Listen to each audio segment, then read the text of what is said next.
Hello students. सो आज हम शुरुआत करते हैं अपने प्रेजेंटेशन के साथ। और ये प्रेजेंटेशन स्पेसिफिकली इलेक्ट्रोकेमिस्ट्री पे बेस्ड है। इलेक्ट्रोकेमिस्ट्री बहुत ही अहम चैप्टर है हमारे बीएससी के सिलेबस का। बीएससी फिजिकल केमिस्ट्री 12th में भी गिवन है, बीएससी में भी गिवन है। शुरुआत करते हैं कि व्हाट इज़ इलेक्ट्रोकेमिस्ट्री। तो इलेक्ट्रोकेमिस्ट्री बेसिकली एक ब्रांच है फिजिकल केमिस्ट्री की, जो कि किसके साथ डील करती है, inter conversion of electrical energy, यानी कि इलेक्ट्रिकल एनर्जी का एक फॉर्म से दूसरी फॉर्म में कन्वर्सन। एक फॉर्म से दूसरी फॉर्म, यहाँ पे अलग अलग फॉर्म्स कौन सी हैं, वो पहली और दूसरी। यहाँ पे वो फॉर्म्स हैं इलेक्ट्रिकल एनर्जी और केमिकल एनर्जी। स्पेसिफिकली इस चैप्टर के लिए हम इलेक्ट्रिकल एनर्जी और केमिकल एनर्जी से ही अपना संबंध रखते हैं। इलेक्ट्रिकल एनर्जी केमिकल एनर्जी में कैसे कन्वर्ट होती है, किन सेल रिएक्शंस के थ्रू होती है, और इन सेल रिएक्शंस का क्या आगे चल के यूज़ होता है और क्या हमें इनसे बेनिफिट हो सकता है, वो सब का सब किसके अंदर पढ़ा जाता है in this field of electrochemistry. उससे पहले हम कुछ कॉमन टर्म्स जान लेते हैं। टर्म्स ये हैं, दो टर्म्स कॉमन होती हैं। एक फर्स्ट टर्म है इलेक्ट्रोलिटिक सेल, सेकेंड टर्म है electrochemical cell. Electrolytic cell basically, lytic का मतलब है तोड़ना किसी चीज़ को। तो इलेक्ट्रोलिटिक सेल के अंदर इलेक्ट्रिकल एनर्जी टूटती है किसके अंदर, केमिकल एनर्जी के अंदर। ऐसे किसी भी सेल को हम क्या बोलते हैं, electrolytic cell. Electrochemical cell, electrochemical cell basically chemical energy को ही कन्वर्ट करता है इनटू इलेक्ट्रिकल एनर्जी। तो ये दोनों जो सेल्स हैं ये ऑपोजिशन में वर्क करते हैं, इनका अलग अलग काम होता है, दोनों का काम अलग अलग होता है। इलेक्ट्रोलिटिक का काम है इलेक्ट्रिकल एनर्जी को केमिकल एनर्जी में तोड़ना, और इलेक्ट्रोकेमिकल का काम है केमिकल एनर्जी को इलेक्ट्रिकल एनर्जी में तोड़ना। बेसिकली इलेक्ट्रोकेमिकल सेल्स के अंदर कुछ मेन हमारे कंपोनेंट्स होते हैं जिसमें जिसे हमें जानना पड़ता है। एनोड, कैथोड और सॉल्ट ब्रिज, वो तीन कंपोनेंट्स हमारे यहाँ पर होते हैं। एनोड बेसिकली वो कंपोनेंट होता है, चाहे वो इलेक्ट्रोलिटिक सेल हो चाहे वो इलेक्ट्रोकेमिकल सेल हो, एनोड वो कंपोनेंट होता है ऑलवेज जिसके ऊपर ऑक्सीडेशन होती है। कैथोड वो इलेक्ट्रोड होता है या वो कंपोनेंट होता है हमारे सेल का जिसके ऊपर रिडक्शन रिएक्शन होती है। सॉल्ट ब्रिज बेसिकली क्या करता है, आयंस की मूवमेंट को करवाता है और चार्ज के बैलेंस को मेंटेन करता है, इलेक्ट्रिकल न्यूट्रलिटी को मेंटेन करता है throughout the cell reaction, कि भाई कहीं हमारी इलेक्ट्रिकल न्यूट्रलिटी गड़बड़ा तो नहीं गई है, कहीं हमारी इलेक्ट्रिकल न्यूट्रलिटी ख़राब तो नहीं हो रही है। अगर तो ऐसा कुछ हो रहा है तो फिर ये अपने आयंस को एक एनोड से या कैथोड की तरफ या कैथोड से एनोड की तरफ भेजता है। इसका अपना एक अलग मैकेनिज्म होता है। बेसिकली हमारे ये तीन कंपोनेंट्स होते हैं।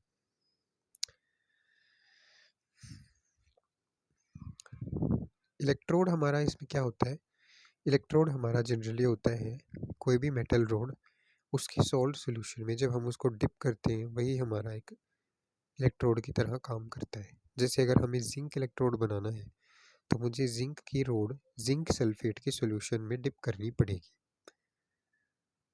अगर मुझे कॉपर इलेक्ट्रोड बनाना है तो मुझे कॉपर की रोड कॉपर सल्फेट के सॉल्यूशन में डिप करनी पड़ेगी। तो बेसिकली मेटल और उस मेटल रॉड का सॉल्यूशन, मेटल रॉड का सॉल्यूशन मीन्स उस मेटल का ही सॉल्यूशन, मेटल का ही सॉल्यूशन, सॉल्ट सॉल्यूशन। फिर एक सीरीज हमारे पास आती है जिसको हम बोलते हैं electrochemical series. Electrochemical series basically इसका क्या काम होता है, इलेक्ट्रोकेमिकल सीरीज में हमारे पास एक तरह से एक ऑर्डर दिया होता है। किसका ऑर्डर, डिक्रीजिंग ऑर्डर होता है, standard reduction potential. Decreasing order होता है हमारे पास किसका, standard reduction potential. Standard reduction potential का डिक्रीजिंग ऑर्डर हमारे पास यहाँ पर गिवन होता है। स्टैंडर्ड रिडक्शन पोटेंशियल का मतलब होता है reduction potential under standard conditions. वो स्टैंडर्ड कंडीशंस होती हैं सॉल्यूशन के लिए 1 मोलर और टेम्परेचर 298 केल्विन, गैसेस के लिए पार्शियल प्रेशर 1 atm और टेम्परेचर 298 केल्विन। ये हमारी वो टेबल होती है, you can see this table. इसमें फ्लोरीन जो है वो टॉप मोस्ट पॉइंट पे है। फ्लोरीन टॉप मोस्ट पॉइंट पे है, इसका सीधा मतलब ये है कि ये सबसे अच्छा ऑक्सीडाइजिंग एजेंट है, यानी कि इसका रिडक्शन हो सकता है और इसका रिडक्शन पोटेंशियल सबसे हाई होता है पूरी सीरीज़ के अंदर।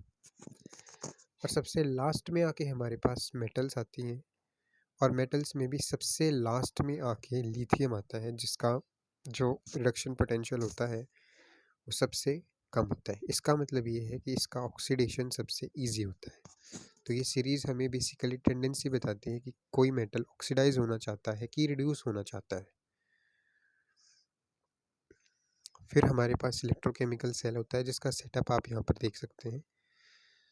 जैसे मैंने बताया था कि जिंक इलेक्ट्रोड और जिंक सल्फेट का सोल्यूशन यहाँ पर होगा, वही यहाँ पर गिवन है।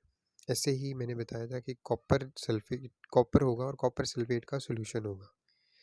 एक हमारे पास बीच में ये जो ट्यूब सी लगी हुई है, ये बेसिकली सॉल्ट ब्रिज का ही काम करती है। ये वही काम करती है जो पहले बताए गए थे, यानी कि इसका काम होता है इलेक्ट्रिकल न्यूट्रलिटी को मेंटेन करना। जिंक से जब इलेक्ट्रॉन्स फ्लो करते हैं कॉपर की तरफ, बेसिकली क्यों करते हैं, क्योंकि जिंक की होती है टेंडेंसी ऑक्सीडाइज होने की और कॉपर की होती है टेंडेंसी रिड्यूस होने की। क्योंकि कॉपर का reduction potential according to this electrochemical series high होता है, और जिंक का जो रिडक्शन पोटेंशियल होता है according to this electrochemical series वो कम होता है। तो इसीलिए जिंक का होता है ऑक्सीडेशन और कॉपर का होता है रिडक्शन। ये सीरीज आप यहाँ पर देख सकते हैं, इस सीरीज के थ्रू आपको सारे आंसर्स मिलने वाले। सेल डायग्राम्स, बेसिकली डायग्राम या सेल का रिप्रेजेंटेशन दोनों एक ही बात होती है। डायग्राम तो बेसिकली ये हो गया, सेल रिप्रेजेंटेशन हम यहाँ पर दिखा सकते हैं। सेल रिप्रेजेंटेशन का जनरली एक मेथड होता है, इसे हम ऐसे लिखते हैं कि एनोड हम लेफ्ट में लिखते हैं और कैथोड हम राइट में लिखते हैं, और दो इसके ऊपर हम यहाँ पर आप देख सकते हो, दो हमने एक तरह से पार्टीशंस किए हुए हैं। तो इन पार्टीशंस का सीधा मतलब ये है कि ये पार्टीशन ये दिखा रहे हैं कि सॉल्ट ब्रिज प्रेजेंट है, और जो सिंगल लाइंस इनके बीच में है वो फेज बाउंड्रीज दिखाती हैं, और जो डबल लाइंस हैं वो रिप्रेजेंट करती हैं कि इसके अंदर सॉल्ट ब्रिज प्रेजेंट है। Standard conditions 25 degree Celsius, 1 atm pressure and 1 molar solutions, ये इनकी स्टैंडर्ड कंडीशंस होती हैं। फिर हमारे पास, अब अगर हम शॉर्ट में देखें समरी वाइज, तो हमारे पास एक नर्न्स्ट इक्वेशन आती है। नर्न्स्ट इक्वेशन ये हमें बताती है ईएमएफ ऑफ एनी सेल, किसी भी सेल का ईएमएफ उसका कंसंट्रेशन के साथ क्या रिलेशनशिप होता है वो हमें पता चलता है अकॉर्डिंग थ्रू नर्न्स्ट इक्वेशन। नर्न्स्ट इक्वेशन ही वो इक्वेशन है जिसके थ्रू हमें ये मालूम होता है कि कोई भी इलेक्ट्रोड की कंसंट्रेशन को जब हम वेरी करते हैं तो उसके ईएमएफ पे उसका क्या प्रभाव पड़ता है। उसकी कंसंट्रेशन बढ़ाने से उसका ईएमएफ घटता है कि बढ़ता है किसी भी पर्टिकुलर स्पीशीज़ का, वो हमें किसके थ्रू मालूम चलता है, वो सिर्फ और सिर्फ इस इक्वेशन के थ्रू मालूम चलता है। अदरवाइज़ हमारे पास कोई इजी मेथड्स इतने नहीं हैं। इस इक्वेशन को लगाने के बाद और इसकी सबसे रिड्यूस्ड फॉर्म लगाने के बाद हम ये कैलकुलेट कर सकते हैं, this is the most reduced form of Nernst equation. उसके बाद ज़रा आप यहाँ पर आइए, तो आप ये देखेंगे कि यहाँ पे हमने नर्न्स्ट इक्वेशन अप्लाई की हुई है इस पर्टिकुलर इक्वेशन के ऊपर, इस पर्टिकुलर सेल रिप्रेजेंटेशन के ऊपर। तो आप जब यहाँ पर देखते हैं तो आप ये देखते हैं कि ई सेल का मतलब है EMF of the cell, not cell is EMF of the cell but at standard conditions. EMF ये है लेकिन स्टैंडर्ड कंडीशंस के ऊपर है ये। 0.059 n अपॉन जो ये n है, n is basically number of electron exchanged, कितने इलेक्ट्रॉन्स इस इक्वेशन के अंदर एक्सचेंज हुए, वही बेसिकली ये दिखा रहा है कि इस इक्वेशन का n फैक्टर क्या है। जिंक ने 2 इलेक्ट्रॉन लूज किए और वही 2 इलेक्ट्रॉन कॉपर ने गेन कर लिए, तो इसका n फैक्टर क्या हुआ, 2। ऊपर हमें कंसंट्रेशन किसकी रखनी होती है, ऑक्सीडेशन हाफ सेल की। तो ऑक्सीडेशन हाफ सेल होता है जिंक से जिंक+2 का सेल।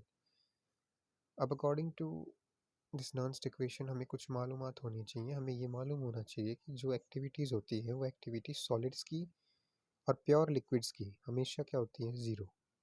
सॉलिड्स की और प्योर, सॉरी ज़ीरो नहीं, 1। हमेशा प्योर लिक्विड्स की और सॉलिड्स की जो एक्टिविटी होती है वो क्या होती है, 1।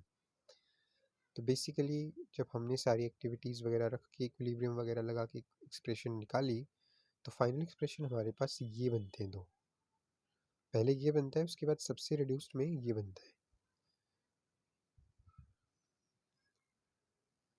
उसके बाद ज़रा हम ये देखते हैं कि what is electrode potential. Electrode potential क्या होता है? इलेक्ट्रोड पोटेंशियल कुछ नहीं होता। इलेक्ट्रोड पोटेंशियल को अगर हम सिंपल सी भाषा में बात करें, तो सिंपल सी भाषा में इलेक्ट्रोड पोटेंशियल का मतलब मालूमात ये होता है कि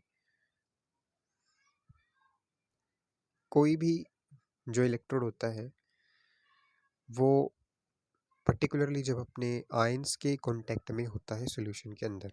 देखिए, जैसे जिंक इलेक्ट्रोड था, जिंक रॉड थी, वो जिंक रॉड जब जिंक सल्फेट के सॉल्यूशन में एडेड थी, उसी के सॉल्ट सॉल्यूशन में जब एडेड थी, तो उस पर्टिकुलर इलेक्ट्रोड की उस सॉल्यूशन के विद रिस्पेक्ट टू ऑक्सीडेशन होने की टेंडेंसी है या रिड्यूस होने की टेंडेंसी है, कि उस इलेक्ट्रोड का पोटेंशियल क्या है, उसका ऑक्सीडाइज होने का पोटेंशियल है कि उसका रिड्यूस होने का पोटेंशियल है। ये पोटेंशियल ही क्या कहलाता है, उसका इलेक्ट्रोड पोटेंशियल।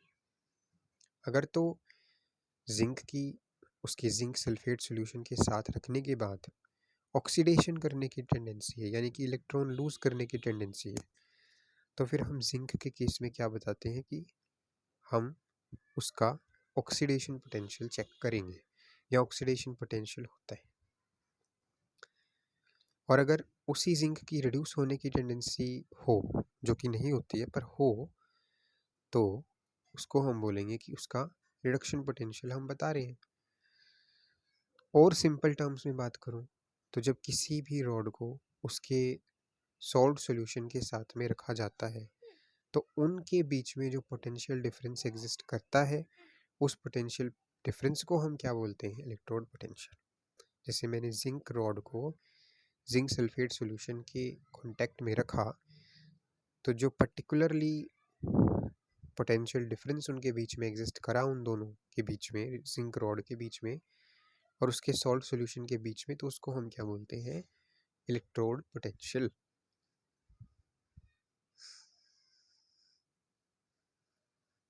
ये पॉजिटिव साइन कन्वेंशन है हमारे, सॉरी यूजेबल साइन कन्वेंशन है, यूजुअल साइन कन्वेंशन है।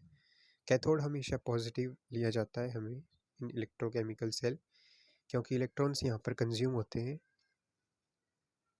रिडक्शन रिएक्शंस यहाँ पर होती है, इलेक्ट्रॉन्स इसकी तरफ आते हैं।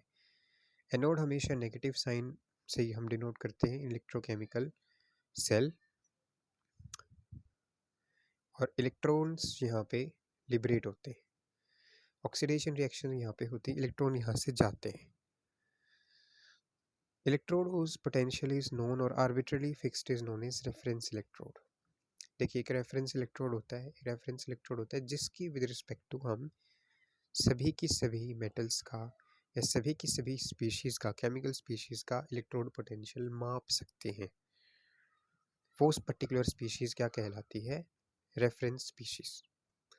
तो जब हम किसी भी इलेक्ट्रोड का, किसी भी पर्टिकुलर इलेक्ट्रोड का अगर हमें इलेक्ट्रोड पोटेंशियल निकालना है, तो हम किसी के रिलेटिव में निकालते हैं कि भाई ये पर्टिकुलर वो वस्तु है या ये पर्टिकुलर वो एलिमेंट है, मेटल है, जिसके विद रिस्पेक्ट टू हमें ये इलेक्ट्रोड पोटेंशियल निकालना है। तो वो पर्टिकुलर मेटल, सॉरी वो पर्टिकुलर एलिमेंट हम यूजुअली हाइड्रोजन को लेते हैं। तो hydrogen is a particular element, इसीलिए हम उसी के विद रिस्पेक्ट टू ही हम अपना इलेक्ट्रोड पोटेंशियल कैलकुलेट करते हैं, और उसको हम बोलते हैं स्टैंडर्ड हाइड्रोजन इलेक्ट्रोड। तो नंबर 1 तो है हाइड्रोजन। सेकेंड एक इलेक्ट्रोड होता है saturated calomel electrode. Saturated calomel electrode होता है ये Hg2Cl2 का इलेक्ट्रोड होता है, सैचुरेटेड सॉल्यूशन होता है AgCl का, उसके अंदर होता है, उसका एक पूरा सेटअप होता है, वो भी एक रेफरेंस इलेक्ट्रोड की तरह काम कर सकता है।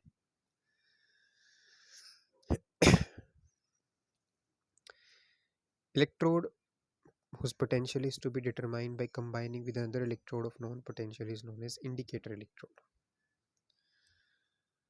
जिस इलेक्ट्रोड का हमें पोटेंशियल निकालना है, बाय कंबाइन करके उसको किसी अनदर इलेक्ट्रोड के साथ में, उसको हम क्या बोलते हैं, इंडिकेटर इलेक्ट्रोड। जैसे हमारे ग्लास इलेक्ट्रोड हुए, क्विन हाइड्रोन इलेक्ट्रोड हुए। देखिए स्टैंडर्ड हाइड्रोजन इलेक्ट्रोड ये होता है हमारा। आप यहाँ पर पिक्चर देख लो, इसकी डायग्राम देख लो। इस डायग्राम में आपको साफ साफ दिख रहा होगा कि हाइड्रोजन गैस हमने 1 atm प्रेशर के अंदर पास करी है इनटू दिस बल्ब, और ये बल्ब हमने किसके अंदर डिप किया है, HCl की ही 1 मोलर सॉल्यूशन के अंदर हमने इसको डिप किया हुआ है। और इसके ही अंदर हमने प्लेटिनम वायर भी लगाई हुई है। Platinum wire basically electronic contact के लिए लगाई होती है, इलेक्ट्रॉन का फ्लो मेंटेन रहे, इलेक्ट्रॉन का फ्लो चलता रहे, इसके लिए हम प्लेटिनम वायर यहाँ पर यूज़ करते हैं। This is 1 molar solution. Particular solution होता है, पर्टिकुलर ये इसका सेटअप होता है। फिर आप यहाँ पर देख सकते हैं EMF हम हाइड्रोजन इलेक्ट्रोड का किस तरह से कैलकुलेट करते हैं। ये देखिए, जब हमने इनर्स्ट इक्वेशन लगाई, चूँकि इनर्स्ट इक्वेशन में प्रेशर ऑफ हाइड्रोजन हमारा क्या होगा, 0, सॉरी प्रेशर ऑफ हाइड्रोजन हमारा होगा 1, और electrode potential of hydrogen under standard conditions होगा 0। तो जब हमने नॉन्स्ट इक्वेशन लगाई तो हमारे पास फाइनली ये निकल के आ गया।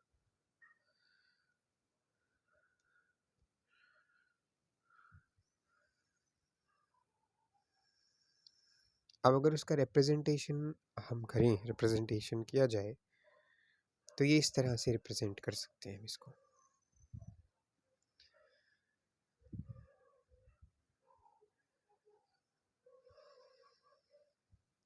ये देखिए, आप यहाँ पर pH देख सकते हो इसका, दिस इज pH।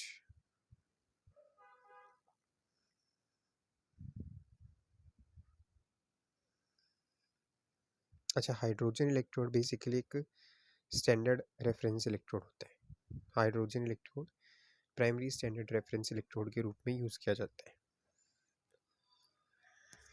एडवांटेजेस क्या है इसको यूज़ करने के, इसको बेसिकली शी बोलते हैं, SHE, standard hydrogen electrode. It can be used over the entire pH range, किसी भी pH रेंज पे आप इसको यूज़ कर सकते हो। सॉल्ट वगैरह का कोई एरर इसके ऊपर हो नहीं होता, हाईली एक्यूरेट होता है, रेफरेंस इलेक्ट्रोड की तरह इसको यूज़ कर सकते हैं हम, और इसका इंटरनल रेजिस्टेंस सबसे कम होता है। अच्छा, इसका डिसएडवांटेजेस क्या है, not possible to maintain unit activity of H+ ions. Unit activity हम H+ आयंस की यहाँ पर मेंटेन थ्रू आउट नहीं करवा सकते। एडजॉर्ब्ड इम्प्योरिटीज़ जो होती हैं इसके ऊपर, SHE के ऊपर, वो इसकी लाइफ को भी शॉर्ट कर देती है। It is difficult to measure pressure of hydrogen at a fixed value, मतलब 1 atm पे फिक्स करके हम इसके प्रेशर को मापना, ये भी बहुत एक अजीब सा कम्बरसम सा लगता है शुरू शुरू में, करेंगे तो ये और थोड़ा सा दिक्कत कर सकता है। It is very difficult to construct standard hydrogen electrode, ये बहुत डिफ़िकल्ट है, इसको हमने पढ़ तो लिया, देख तो लिया, but it is not an piece of cake. फिर बात आती है हमारे सेकेंड इलेक्ट्रोड। सेकेंड इलेक्ट्रोड जिसे हम रेफरेंस की तरह यूज़ कर सकते हैं वो होता है कैलोमल इलेक्ट्रोड। अब ज़रा देख लो इसकी EMF कैलोमल इलेक्ट्रोड की कैसे हम निकालते हैं। इस तरीके से हम इस EMF को निकाल सकते हैं। EMF of calomel electrode depend करती है सिर्फ और सिर्फ किसके ऊपर, concentration of chloride ions. From EMF of cell it is observed that with decreasing the concentration of chloride ions, EMF of cell increases. से अगर आप इसकी कंसेंट्रेशन को कम करोगे, तो अगर आप इस फैक्टर को कम करोगे तो आप ये देख सकते हो कि ई कैलोमल जो होगा वो भी क्या होगा, कम होगा, क्योंकि 0.0591/1 log Cl नेगेटिव वाला फैक्टर डिक्रीज होगा जब हम Cl नेगेटिव को डिक्रीज करेंगे। इन टर्न अगर ये डिक्रीज होगा तो ई कैल जो होगा वो इंक्रीज होगा। E cal because it is a calomel electrode.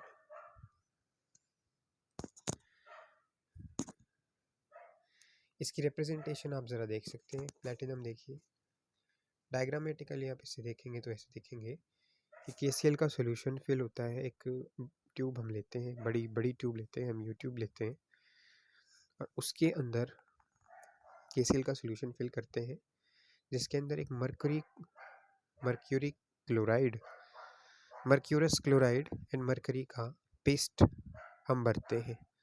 Mercurous chloride को हम जनरली कैलोमल बोलते हैं और उसके सबसे नीचे हम मरकरी भी रखते हैं और इस पूरे सॉल्यूशन के अंदर हम इलेक्ट्रॉनिक कांटेक्ट करने के लिए प्लैटिनम वायर भी लगा देते हैं।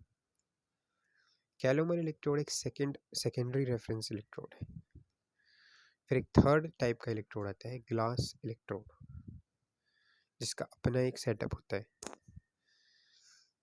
ग्लास इलेक्ट्रोड देख लो आप यहाँ पर।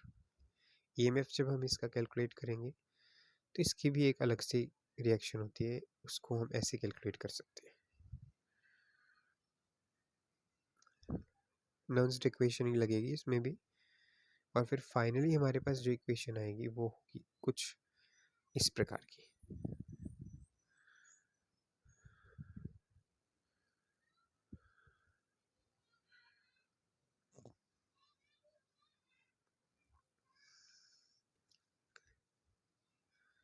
ग्लास इलेक्ट्रोड एक इंडिकेटर इलेक्ट्रोड जनरली यूज हम करते हैं to determine pH of solution. Advantages क्या है इसके बहुत एडवांटेजेस हैं। इसके डिसएडवांटेजेस आपको कम दिखेंगे, इसके एडवांटेजेस आपको ज़्यादा दिखेंगे। देखिए डबल है, 3 अगर डिसएडवांटेजेस हैं तो इसके 6 एडवांटेज है। सबसे पहले एक तो ये इनर्ट होता है। It may be used in the presence of strong oxidizing and reducing an alkaline solution. Inert सा होता है तो आप इसको कैसे भी यूज़ कर सकते हो, बाउंडेशन नहीं है, आप इसे यूज़ कर सकते हो क्योंकि इनर्ट होता है। Can be use for solutions having pH 2 to 10 with some special glass values can be expanded up to 12 तक pH आप बेशक से ले जाओ, वो कर सकते हो इसको यूज़। कितने ही ज़्यादा pH पे से यूज़ कर लो आप। सिंपली होता है, एक्यूरेट होता है, ऑपरेट करना आसान होता है, पॉइजनिंग इसकी नहीं होती, एंटी टॉक्सिकेंट होता है ये, कोई साल्ट और प्रोटीन एरर भी नहीं होता और इक्विलिब्रियम भी क्विकली, इक्विलिब्रियम भी बहुत जल्दी इसके अंदर अटेन हो जाता है। कलर टर्बिट एंड कोलोइडल सॉल्यूशन में भी इसे हम यूज़ कर सकते हैं। डिसएडवांटेजेस इसके कुछ ऐसे हैं कि बल्ब थोड़ा सा इसका फ्रिजाइल होता है, वीक सा होता है, therefore has to be use with great care के साथ अगर यूज़ करोगे। ऐसे ही नहीं कि मतलब उठा के रख दिया ऐसे करके यूज़ कर लिया, नहीं, you have to be very cautious while using this electrode as the glass membrane has a very high electrical resistance। तो चूँकि रेजिस्टेंस ज़्यादा है तो इसीलिए हम it can not be use with ordinary potentiometer, potentiometer के साथ हम इसको यूज़ नहीं कर सकते। Can't be employed in pure ethanol, acetic acid and gelatin, इसके साथ हम इसको यूज़ नहीं कर सकते। फिर एक और तरह का इलेक्ट्रोड आता है जिसे बिलमैन ने बनाया था 1921 के अंदर। क्विन हाइड्रोन इलेक्ट्रोड इसका नाम होता है, देख लो आप एक बार इसको। Quinhydrone electrode, quinhydrone electrode basically दो नाम से मिलके बना है, क्विनोन और हाइड्रोक्विनोन। देख लो ये रिएक्शन देखो, जो लेफ्ट हैंड साइड पे जो कंपाउंड है ना उसका नाम होता है हाइड्रोक्विनोल, और जब इसका ऑक्सीडेशन हो जाता है तो ये हाइड्रोक्विनोन में चेंज हो जाता है। कब? जब इसका ऑक्सीडेशन हो जाता है।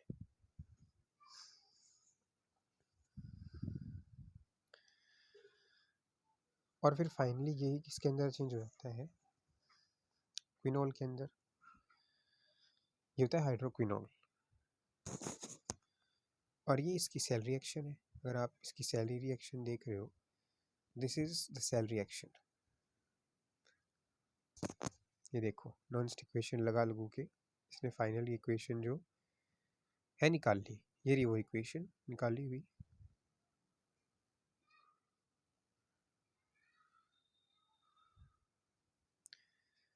और ये बेसिकली एक जो क्वीन हाइड्रोन का जो आपका इलेक्ट्रोड होता है, ये बेसिकली एक इक्विलिब्रियम मिक्सचर होता है क्विनोन का और हाइड्रोक्विनोन का। क्विनोन का और हाइड्रोक्विनोन का एक इक्विलिमोलर मिक्सचर ये होता है।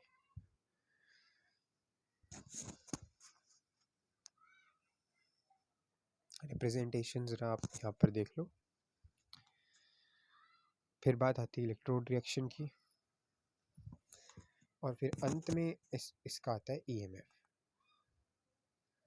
और फिर फाइनली पीएच। क्वीन हाइड्रोन इलेक्ट्रोड भी क्या है, it is an indicator electrode. Advantages क्या है इसके जरा देखिए। वेरी सिंपल, पहला एडवांटेज तो ये है कि वेरी सिंपल है और बहुत एक्यूरेट रिजल्ट्स प्रोवाइड कराता है, बहुत ही एक्यूरेट रिजल्ट्स ये प्रोवाइड कराता है, बिकॉज इक्विलिब्रियम इसके अंदर आसानी से क्विकली अटेन हो जाता है। Small quantity of solution is sufficient for pH measurement. बहुत थोड़ी सी क्वांटिटी में भी इसका सोल्यूशन आप लोगे तो पीएच इजीली कैलकुलेट हो सकता है।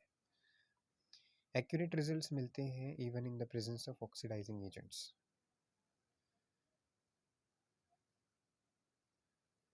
Ordinary potentiometer can be used for pH measurement. Stable for longer time at high temperature even. अच्छा, disadvantages क्या है?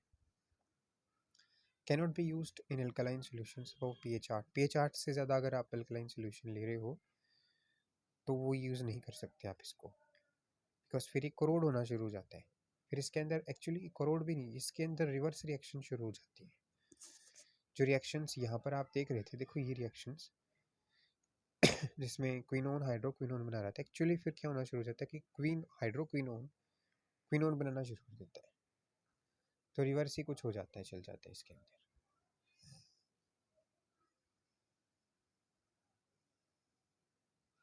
पोटेंशियल ऑफ इलेक्ट्रोड अफेक्ट कर सकता है स्मॉल ऑक्सीडाइजिंग और रिड्यूसिंग एजेंट से, इसलिए it cannot be used in solutions containing such substances.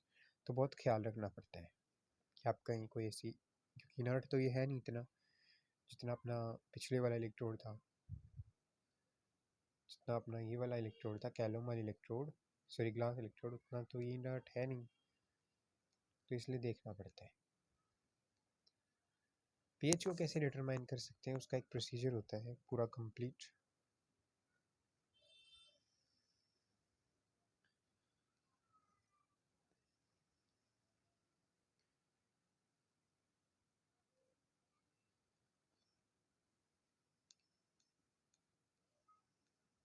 उस प्रोसीजर को ज़रा हम एक बार समझते हैं यहाँ पे,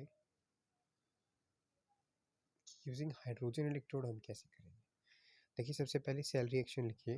अब यहाँ पे इंडिकेटर इलेक्ट्रोड हाइड्रोजन इलेक्ट्रोड है और रेफरेंस इलेक्ट्रोड हम यहाँ पे कैल्शियम इलेक्ट्रोड लेके चल रहे हैं। बेसिकली ये कैथोड है। तो सेल को कैसे रिप्रेजेंट कर सकते हैं, प्लेटिनम वायर जो होगा, प्लेटिनम वायर के ऊपर हाइड्रोजन आपको डालनी है, 1 atm pressure, you can see. उसके बाद H प्लस आयन कंसेंट्रेशन, सी अननोन कंसेंट्रेशन होती है सी, और ये हमें यहाँ पर लेनी पड़ती है। KCl का सैचुरेटेड सोल्यूशन होता है, मर्क्यूरी क्लोराइड का पेस्ट, और फिर ये मरकरी, ये रिप्रेजेंटेशन है। ईएमएफ सेल कैसे निकालते हैं, हम एक हमारी इक्वेशन होती है E naught of cathode minus E naught of anode, जिसको लेफ्ट राइट और लेफ्ट करके भी लिख सकते हैं हम। तो फिर फाइनली ये इक्वेशन हमारे पास निकलती है। कैलोमल को हम स्टैंडर्डाइज्ड कंडीशंस में 0.2415 मान के चलते हैं इसके पोटेंशियल को, और हाइड्रोजन के को हम ईएमएफ को हमने देख लिया था -0.0591 पीएच लिखना होता है। तो पीएच की वैल्यू क्या होती है, ई सेल माइनस 0.2415 अपॉन 0.0591।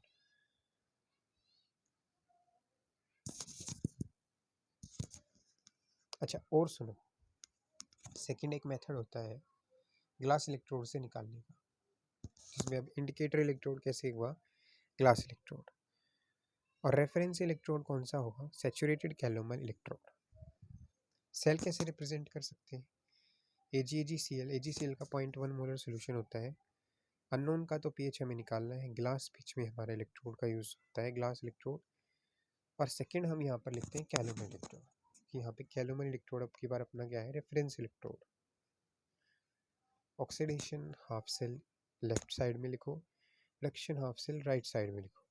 लिखा कि जब आपने उसका EMF कैलकुलेट किया तो E naught of cathode minus E naught of anode लगा के जब आपने रिएक्शन का कैलकुलेट किया पीएच, तो पीएच की वैल्यू आई E cell minus 0.2415 plus E naught of glass electrode.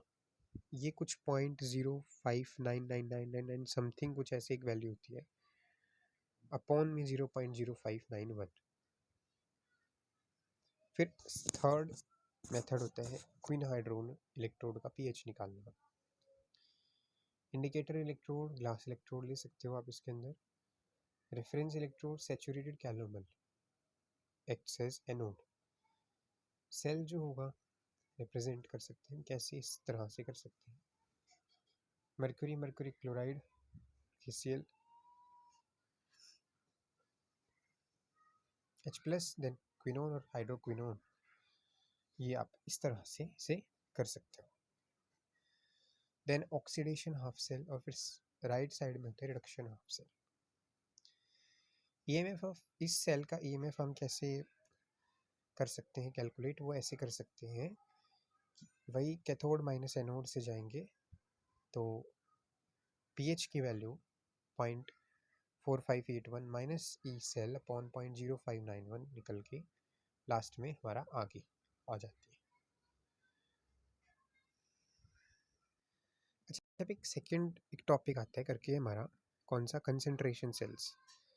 अब बेसिकली कंसंट्रेशन सेल्स आपको इतना वाइडली नहीं पढ़ना, जस्ट एक आइडिया चाहिए हमें। देखो, कंसंट्रेशन सेल्स में बेसिकली डिफरेंस होता है किसका? कंसंट्रेशन का। जैसे बेसिकली दो सेल में डिफरेंस होता है इलेक्ट्रोड पोटेंशियल का, यहाँ पे जो डिफरेंस होता है वो होता है कंसंट्रेशन के अंदर। यहाँ पे कंसंट्रेशन के डिफरेंस की वजह से इलेक्ट्रोड पोटेंशियल या EMF होता है। दो तरह के कंसंट्रेशन सेल्स होते हैं, इलेक्ट्रोड कंसंट्रेशन सेल्स या इलेक्ट्रोलाइट कंसंट्रेशन सेल्स। ट्रिक ये है याद रखने की कि जिसके आगे जो भी बोल रहा है, जैसे इलेक्ट्रोड बोल रहा है तो इलेक्ट्रोड कंसंट्रेशन सेल का सीधा मतलब ये हो जाएगा इलेक्ट्रोड की कंसंट्रेशन में डिफरेंस है। इलेक्ट्रोलाइट कंसंट्रेशन सेल्स बोल रहा है तो इलेक्ट्रोलाइट की कंसंट्रेशन में डिफरेंस होगा। जिस को भी आगे लिखे ना इलेक्ट्रोलाइट या इलेक्ट्रोड, उसी की कंसंट्रेशन में डिफरेंस होता है।